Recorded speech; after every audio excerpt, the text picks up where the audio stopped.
Do you have anti-Semites who want to date you also? Oh yeah.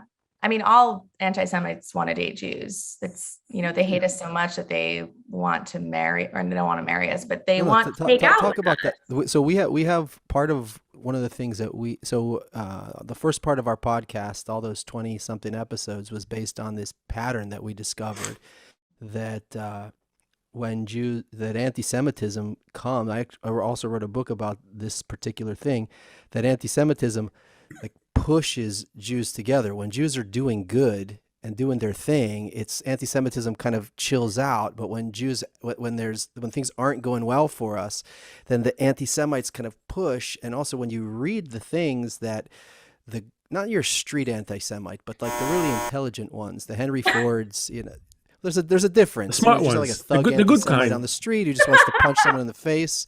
And then you have like the really intelligent ones. The really intelligent ones actually sound like the Jewish sages in certain weird things. Like these are a unique people. They have this, when they don't do their thing, they turn into rats. But when they do their thing, there's something unique and special about them.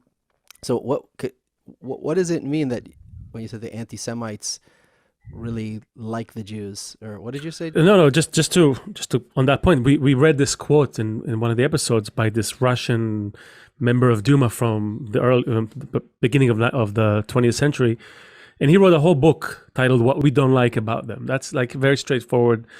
You don't have to write a whole Harry Potter book to say that you don't like Jews, right? So he said in the middle of that book where he just lists everything that he doesn't like about Jews, he says, let the Jews, let them rise to the height to which they apparently climbed in antiquity, and immediately all nations will rush to their feet. They will rush not by virtue of compulsion, but by free will, joyful in spirit, grateful and loving, including the Russians. We ourselves will request, give us Jewish rule, wise, benevolent, leading us to the good. Right? I mean, it's like, this is it's like an anti-Semite writing this, right? How does he arrive to that? Because there was a time in history where people looked up to the Jews, and it was like what was going on in Jerusalem was like the World Woodstock Festival, right? People were coming in, and you can listen.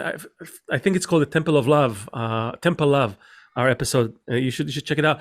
But the stories of what they described was happening, that people coming from all over, and you needed a bed, here's a bed. You needed an oven to cook your stuff. Here's an oven. You needed a sex toy. Here's a sex toy. Whatever you needed, it was all there. Like the Jews shared everything. It was this love that you couldn't even explain.